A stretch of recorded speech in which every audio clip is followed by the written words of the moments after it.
48 number ରାଜ୍ୟ ରାଜପଥ ବାଘମାରୀ କଣ୍ଟିଲୋ ମଧ୍ୟରେ ସକାଳ ନନ୍ଦିଘୋଷ ଟିଭି ପକ୍ଷରୁ କଳାପଥର ଶାଖା ଉତ୍କଳ ଫାଉଣ୍ଡେସନ ଦଳାପଥର ଫାଣ୍ଡି ମିଳିତ ସହଯୋଗରେ ଫାଣ୍ଡି ସମ୍ମୁଖରେ ବିଶ୍ୱ ପ୍ରକୃତି ସଂରକ୍ଷଣ ଦିବସରେ ଚାରା ବଣ୍ଟନ ଓ ବୃକ୍ଷରୋପଣ କାର୍ଯ୍ୟକ୍ରମ ଅନୁଷ୍ଠିତ ହୋଇଛି।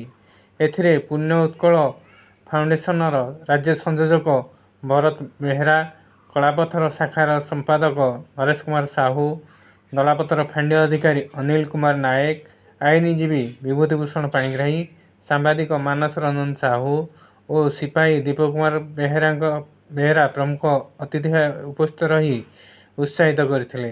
କାର୍ଯ୍ୟକ୍ରମକୁ ବେଗୁନିଆ ସକାଳ ପ୍ରତିନିଧି ଯୋଗେଶ୍ୱର ପଣ୍ଡା, ନନ୍ଦିଘୋଷ ଟିଭି କ୍ୟାମେରାମ୍ୟାନ୍ ସମୀର କୁମାର ଦାସଙ୍କ ସଂଯୋଜନାରେ ଅଜୟ କୁମାର ମହାନ୍ତି, ମନମୋହନ ନାୟକ, କ୍ରିଷ୍ଣାଚନ୍ଦ୍ର ସ୍ୱାଇଁ, ରବୀନ୍ଦ୍ର ସ୍ୱାଇଁ, ଆଲୋକ କୁମାର ସୁବୁଦ୍ଧି, ପ୍ରସନ୍ନ କୁମାର ସାହୁଙ୍କ ସମେତ ସଦସ୍ୟମାନେ ପରିଚାଳନା କରିଥିଲେ। 200 ଚାରା ରୋପଣ କରିବା ସହିତ ପଥଚାରୀମାନଙ୍କୁ ଚାରା ବଣ୍ଟନ କରିଥିଲେ। ସାହୁ ଘର କଳାପଥର। ଗୋଟେ ସୁନ୍ଦର ପ୍ରୟାସ। ଆମର ତ ପୁଣ୍ୟ ଉତ୍କଳ ଫାଉଣ୍ଡେସନ୍ ଗୋଟେ ଭଲ NGO।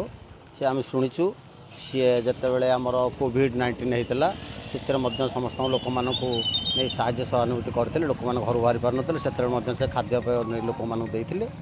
এটা ଗୋଟେ ସୁନ୍ଦର ପ୍ରୟାସ।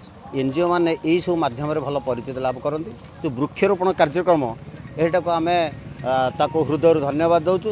ଆଜିକାଲି ଯେଉଁ ଭଳିଆ ଆଟମସ୍ଫିୟର ହେଲାଣି, ଆମର ବୃକ୍ଷ ଲଗାଇବାଟା ହିଁ ଏକାନ୍ତ କାମ୍ୟ। ତାଦ୍ୱାରା ଆମର ଯେଉଁ ଅମ୍ଳଜାନଟା ବାହାରିବ, ଅମ୍ଳଜାନ ବାହାରିଲେ ଆମର ଯେଉଁ ଜୀବ ଜଗତ ସବୁ ସୁସ୍ଥ ବାତାବରଣ ଏଥିରେ ସୃଷ୍ଟି ହୋଇପାରିବ। ବିନା ଗଛରେ ଆମେମାନେ ବଞ୍ଚିପାରିବା ନାହିଁ। ଯେଉଁ ଭଳିଆ ପରିବେଶ ପ୍ରଦୂଷିତ ହେଉଛି, ପ୍ରଦୂଷିତକୁ ରୋକିବା ପାଇଁ ଏକମାତ୍ର ମାଧ୍ୟମ ହେଉଛି ବୃକ୍ଷରୋପଣ।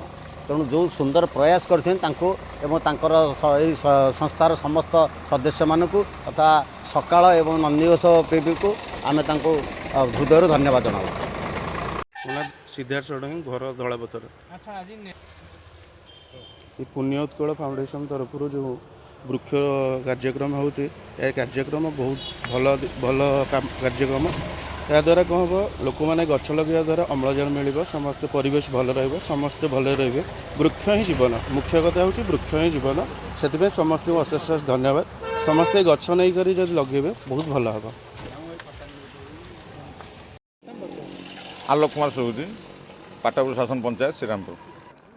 ବର୍ତ୍ତମାନ ପରିବେଶ ଯାହା ହେଲାଣି, ଯଦି ଆମର ଏଇ ବୃକ୍ଷରୋପଣ ଏଇ NGO ମାନଙ୍କ ଆମର ପୁଣ୍ୟ ଉତ୍କଳ ଫାଉଣ୍ଡେସନ୍ ଯାହା କରୁଛି ତାକୁ ସାଧୁବାଦ।